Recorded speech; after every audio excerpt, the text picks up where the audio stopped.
ورحمۃ اللہ وبرکاتہ نحمدہ ونصلی علی رسولہ الکریم۔ جیسا کہ ناظرین کو معلوم ہے، جامعہ انواریہ حیدرآباد باب العلم انواریہ ایجوکیشنل سوسائٹی کی جانب سے تفسیرات احمدیہ کے درس کا سلسلہ جاری ہے۔ آج ہم مسئلہ نمبر 124 کو پڑھیں گے۔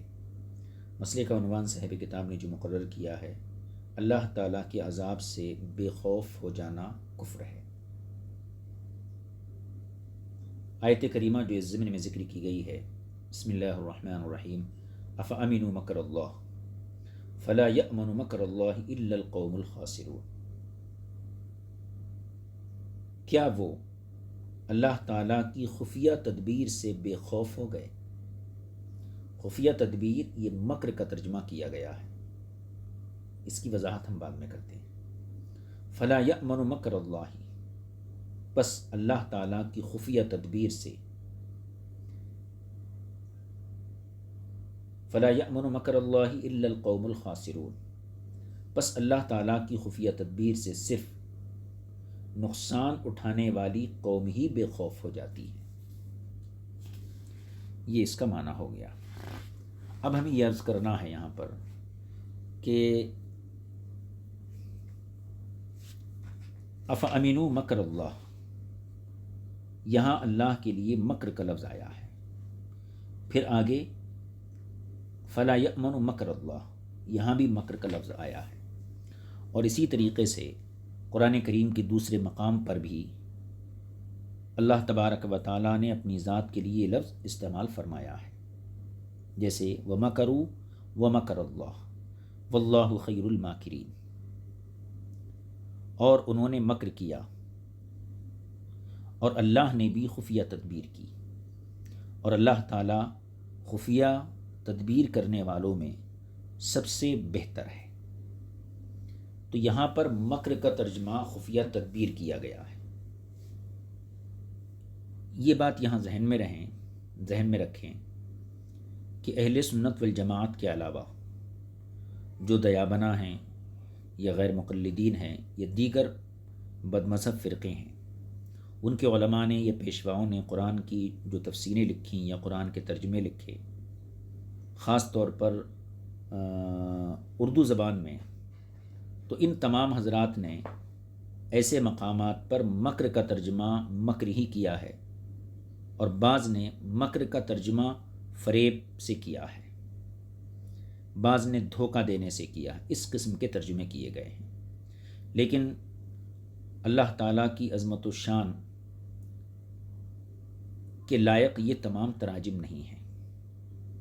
اسی طریقے سے قرآن کریم کے کچھ دوسری آیتیں ہیں جہاں پر عام الفاظ استعمال کیے گئے ہیں، جیسے اللہ یستہزئ بہم۔ اب یستہزئ یہ استہزاء سے بنا ہے۔ استہزاء کا معنی آتا ہے کسی کے ساتھ مذاق کرنا۔ اب ظاہر سی بات ہے، مذاق ایک عیب دار چیز ہے، اللہ تبارک و تعالی مذاق سے پاک ہے۔ اہل سنت کے علاوہ جو دوسرے مترجمین ہیں قرآن کریم کے، ان تمام حضرات نے یہاں پر اللہ یستہزئ بہم میں یستہزئ کا ترجمہ ہنسی کرنا، ٹھٹا کرنا، مذاق کرنا، اسی طریقے سے معنی بیان کیے ہیں۔ تو یہ تمام الفاظ جن کے ظاہری معنی اللہ تبارک و تعالیٰ کی شان کے لائق نہیں ہیں، تو ایسے معنی کے ذریعے قرآن کریم کا ترجمہ نہیں کرنا چاہیے۔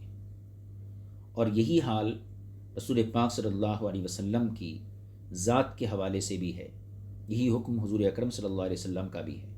قرآن کریم میں اگر ایسے الفاظ حضور کے لیے آئے ہیں کہ جن کا ظاہری معنی حضور کی شان کے قابل نہیں ہے، تو ان کا وہ معنی مراد نہیں لیا جائے گا، بلکہ وہاں پر کوئی ایسا معنی مراد لیا جائے گا کہ جو حضور کی شان کے لائق ہو، یا پھر اس لفظ کا ترجمہ ہی نہ کیا جائے، اس کو یوں ہی چھوڑ دیا جائے۔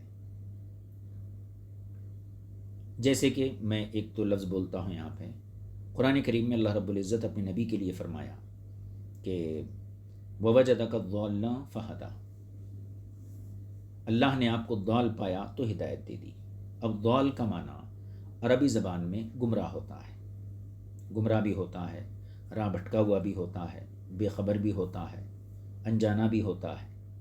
اہل سنت کے علاوہ جو دوسرے مترجمین ہیں، آپ ان کے تراجم اٹھا کے دیکھیے تو یہاں ضال کا معنی کسی نے گمراہ کیا، کسی نے شریعت سے بے خبر کیا، کسی نے ناواقف کیا، یہ تمام تراجم کیے گئے جو حضور کی عظمت و شان کے لائق نہیں ہیں۔ تو ایسے الفاظ جو قرآن کریم میں یا احادیث کریمہ میں اللہ اور اس کے رسول کی آئے ہیں، جن کا ظاہری پہلو ان کی شان کے لائق نہیں ہے، تو ان کا ظاہری معنی نہیں کیا جاتا ہے، بلکہ ایسے معنی کیے جاتے ہیں کہ جو اس ذات کی شان کے لائق ہو۔ اگر وہ اللہ کے لیے استعمال ہوا تو اللہ کی شان کے لائق ہو، اور حضور کی ذات کے لیے استعمال ہوا تو حضور کی شان کے لائق ہونا چاہیے۔ اب یہاں پر آپ دیکھیے، غور کیجیے، استہزاء کرنا یہ ایک معیوب چیز ہے۔ اب اللہ کے لیے جب یہ معنی کیا جائے گا تو کتنا جو ہے غیر مہذب نظر آتا ہے، اور اللہ تبارک و تعالی جو ہے ان چیزوں سے پاک ہے۔ اعلیٰ حضرت فاضل بریلوی نے جو کنز الایمان کے نام سے ترجمہ کیا ہے، اس میں عظمت جو ہے الوہیت اور عظمت رسالت دونوں کا خیال رکھا گیا، اور ایسے مقامات پر بہت ہی احتیاط کے ساتھ بہت ہی باادب ترجمہ کیا گیا ہے۔ مثال کے طور پر اللہ یستہزئ بہم، غیر مذہب بد مذہب مفسرین نے یا مترجمین نے اس کا ترجمہ استہزاء، ٹھٹا کرنا، مذاق کرنا یہ کیا ہے، لیکن کنز الایمان میں اس کا ترجمہ جو کیا گیا اور ہمارے مترجمین اہل سنت نے جو اس کا ترجمہ کیا ہے وہ اس انداز سے کیا کہ اللہ تعالیٰ ان کے ساتھ استہزاء فرماتا ہے جیسا کہ ان کی شان کے لائق ہے۔ اسی طریقے سے وَمَكَرُوا وَمَكَرَ اللَّهُ وَاللَّهُ خَيْرُ الْمَاكِرِينَ، یہاں پر جب وَمَكَرُوا یعنی انہوں نے مکر کیا تو اس سے انسان مراد ہیں، کافر مشرک مراد ہیں، تو اس کا ترجمہ مکر سے ہی کیا گیا، انہوں نے فریب کیا۔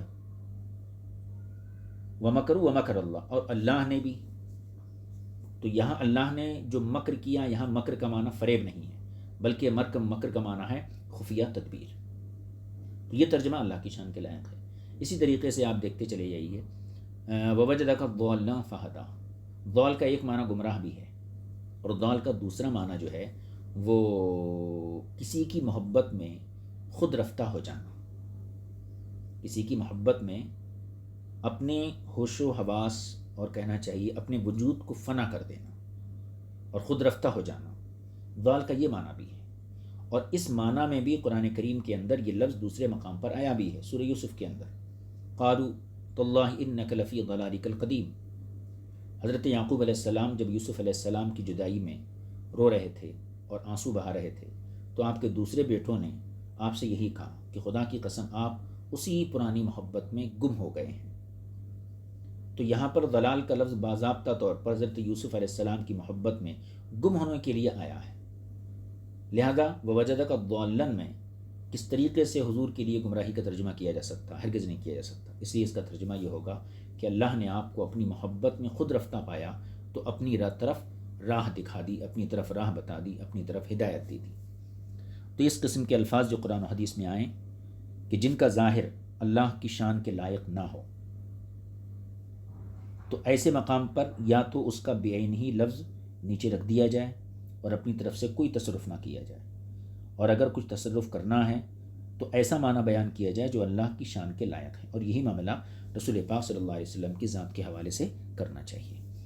یہ بات افادے کے طور پر میں یہاں عرض کر دیا، کیونکہ یہاں پر وَمَكَرُوا أَفَأَمِنُوا مَكْرَ اللَّهِ یا مکر کا لفظ آیا تھا، اور مکر کا معنی یہاں جو خفیہ تدبیر کیا گیا ہے یہ اللہ تعالیٰ کی عظمت و شان کے پیش نظر کیا گیا ہے۔ اب اس کی تفسیر دیکھیے، آیت کریمہ کا تفصیلی مفہوم یوں ہے کہ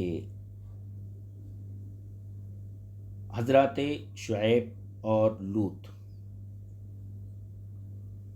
بیان یہ کرنا ہے کیا شعیب علیہ السلام، لوط علیہ السلام اور دیگر انبیاء علیہم السلام کی بستیوں کے رہنے والے اللہ تعالیٰ کی خفیہ تدبیر سے بے خوف ہو گئے ہیں؟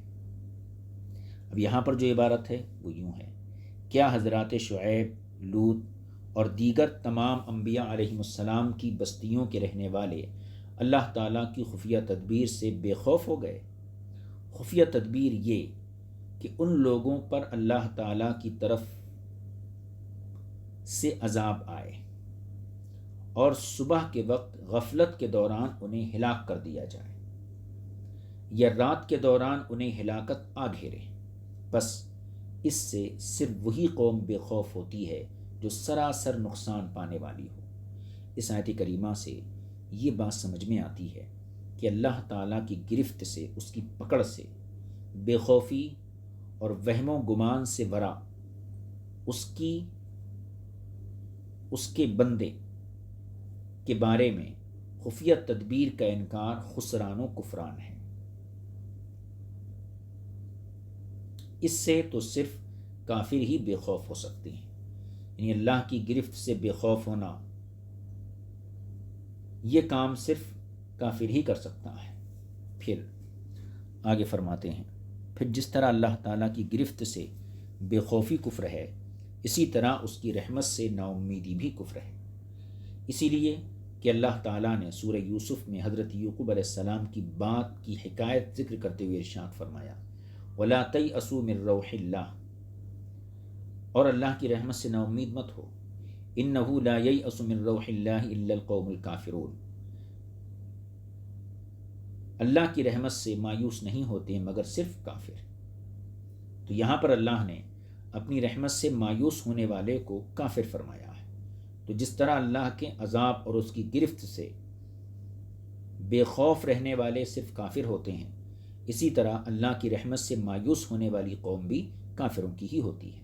دیکھیے، وَلَا تَيْأَسُوا مِن رَوْحِ اللَّهِ إِنَّهُ لَا يَيْأَسُ مِن رَوْحِ اللَّهِ إِلَّا الْقَوْمُ الْكَافِرُونَ، اللہ تعالیٰ کی رحمت سے نا امید نہ ہو جاؤ، کیونکہ اللہ تعالیٰ کی رحمت سے نا امید صرف کافر ہی ہوتے ہیں۔ علامہ سعد الدین تفتازانی علیہ الرحمہ نے شرح عقائد میں اسی طرح ذکر کیا ہے۔ آگے دیکھیے، ظاہر یہ ہے کہ ان دونوں آیتوں سے تمسک اور استدلال اس اعتبار سے ہونا چاہیے، ان آیتوں سے استدلال اس اعتبار سے ہوتا ہے کہ نص اپنے مورد کے ساتھ مخصوص نہیں ہوتی، یعنی جو آیت جس واقعے کے پس منظر میں اتری ہے، اس آیت کا حکم اس واقعے کے ساتھ خاص نہیں ہوتا ہے، شان نزول خاص ہوتا ہے، لیکن اس آیت کا حکم یہ عام ہوتا ہے۔ اگرچہ یہ اعتبار نہ کیا جائے تو پھر ایک آیت حضرت شعیب علیہ السلام وغیرہ انبیاء اکرام کے بارے میں نازل ہوئی، دوسری حضرت یوسف علیہ السلام اور ان کے بھائیوں کے متعلق نازل ہوئی، ان کا عام حالات کے ساتھ بظاہر تعلق تو نہیں، جس کی وجہ سے مذکورہ استدلال کی گنجائش نہ ہو۔ اس طرح اس وہم کا بھی توڑ نکل آیا جو ان دونوں آیتوں کے بارے میں پڑتا ہے، وہ یہ ہے کہ یہ دونوں آیتیں امن اور نا امیدی سے تعلق رکھتی ہیں، لیکن حق دنیا میں نہ کہ حق آخرت میں، لہذا ان دونوں سے حق آخرت میں امن اور نا امیدی پر استدلال کرنا درست نہیں۔ یہ وہم اس طرح دفع اور ختم ہو جاتا ہے کہ نص قرآنی بے شک عام ہے، خواہ امن اور نا امیدی کا تعلق آخرت سے ہو یا دنیا سے ہو۔ یہیں سے یہ کہا گیا ہے کہ ایمان خوف اور امید کے بین ہوتا ہے، نہ تو محض خوف کا نام ایمان ہے کہ آدمی اللہ تعالیٰ کی رحمت سے بالکل ہی نا امید ہو جائے، کیونکہ ایسی نا امیدی کفر ہے، اور نہ ہی محض امید کا نام تاکہ آدمی اللہ کے عذاب سے بے خوف ہو جائے، کیونکہ یہ بھی کفر ہے، جس کا کفر ہونا نص قرآنی سے ثابت ہے۔ لہذا مومن کو اس بات کی امید رکھنی چاہیے کہ وہ کامل جنتی ہوگا، اور خوف بھی کہ شاید اسے جہنم کی آگ میں ڈال دیا جائے۔ ان دونوں کا اعتبار اسے مومن بنائے رکھے گا۔ حضرات مفسرین اکرام نے ایسا ہی ذکر کیا ہے۔ مطلب یہ ہے کہ اللہ کی رحمت سے نا امید ہونا یہ بھی کفر ہے، جیسے إِنَّهُ لَا يَيْأَسُ مِن رَوْحِ اللَّهِ إِلَّا الْقَوْمُ الْكَافِرُونَ، اور اللہ کے خوف سے، اللہ کی گرفت سے بے خوف ہو جانا یہ بھی کفر ہے، جیسا فَلَا يَأْمَنُ مَكْرَ اللَّهِ إِلَّا الْقَوْمُ الْخَاسِرُونَ۔ تو اب ایمان کیا ہے؟ خوف اور امید کے بیچ کی جو حالت ہے یہ ایمان ہے، یعنی بندے کو اس امید میں رہنا چاہیے کہ اللہ اپنے فضل سے اسے جنت دے گا، اور ساتھ میں یہ خوف بھی لگا رہنا چاہیے کہ اگر وہ پکڑ لیا تو دوزخ میں ڈال دے گا۔ تو خوف اور امید دونوں کے درمیان یہ ایمان ہے۔ یہاں پر ایک بات میں عرض کر دوں، حضرت سیدنا صدیق اکبر رضی اللہ تعالی عنہ کا یہ طریقہ تھا۔ آپ نے ارشاد فرمایا کہ اگر قیامت کے دن